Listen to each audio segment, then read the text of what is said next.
Valorant is going to get its most defense favoring meta yet, and you might not be ready for it. Here's why. With the expulsion of Haven, although everyone wanted Ascent to be the one to be bombed off this rotation, and Icebox making its comeback with its changes, Lotus getting its own changes, there seems to be a shift in the meta that Riot are trying to create, and it's not exactly what you think. Let's go through this, starting with the map changes. Icebox is making its king-like comeback with changes that are absolutely crazy. And every change, yes, every change is made to make life easier for the defenders. The mid-tunnel window, the block off of the entire right avenue of oranges, the crate lift up on B main, removing the blue container angle in front of attacker spawn. All of these changes only allow the defense to get more angles to hold early on towards mid and cause chaos for the attack while taking control and making B main a lot more friendlier with the wide openings, as the crate usually allow the opponents to attack from two different parallels and take cover for the Jet, who used to dash and updraft onto the top and create different problems for the defenders while they used to peek towards B main. On Lotus, the A main has been completely turned into an attacker's nightmare. The wall of death, as I'd like to call it, when you push from the defense near the B door, has now been turned into a box-like shape with some platforms and boxes to work with, which gives the defenders a couple of parallels and verticals to play with and a plethora of angles to work with. More setup plays towards A main, which the attackers will now have to manually clear out with either a Skydog or a Sova drone. He might be picked with these drone clear angles, or even the Fade Haunts, and it is a piece of work overall. Right next to it, inside the B door, there's a small space added again as an angle for the defenders to hold, which gives them a judge play kinda or shorty play kinda angle, where instead of one, now two angles have to be clear. All three sites also have been drastically changed, with the A site hut being completely walled off towards the middle, which was open before, and the C site planting area and foundation itself being turned upside down to make the defenders' lives easier on the retakes or even while holding the site in general, as we can see. The B site has been given extra angles, lesser space to plant, forcing the attackers to come into the site to fight for a post plant now instead of just spamming from main. As we can see, both these maps have been given significantly defensive changes that clearly hints at the fact that Riot wants to change the meta overnight in a single patch. But how is the entire game shifting that way, you may ask? Just take a look at what else they're doing. Taking out Haven, one of the maps that is considerably called an attacker's map when played right, Split and Ascent being there, which are still always considered to be the defenders' best friends, because of how retake friendly and also how hold friendly these maps are, and we all know it too.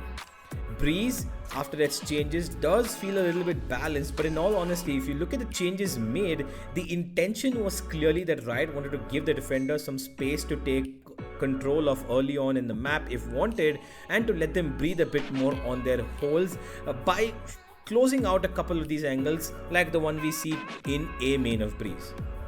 Sunset and Bind still have a sense of balance to them and can be run down by momentum on either side. The point being here, 5 out of the 7 maps in the competitive pool right now have a defensive aura about them. If we take this into consideration in pro play, how will this affect the team styles? Will there be any agent comp changes? That's what we're going to be talking about next, the agent changes. Riot also experimented with the Sentinels to make this a lot more interesting in a way of balancing stuff out. Deadlock just got a massive buff across 2 out of 3 of her abilities, and Killjoy's turret just got her power cut down by close to half by the range decrease, and an unreported change to Cypher strip wires coming up. They are trying to incorporate Deadlock into the gameplay as heavily as possible while keeping it competitive between Killjoy and Cypher, who have had the most pick as Sentinels, of course, especially in pro play. They are making the map slightly more defensive but want to decrease the power of the favored Sentinels to balance it out and give Deadlock and hopefully Sage a chance. While I do like the changes to Deadlock's kit, I don't know if she's going to be seen above Cypher or Killjoy in majority of the maps even after this.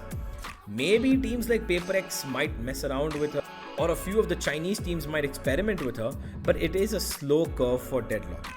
The attacking side in Valorant in general depended on quite a few of parallels that could be used to succeed. Lurking, ability dependent sect executes to clear out the site, or ultimate enabled, or a lot more.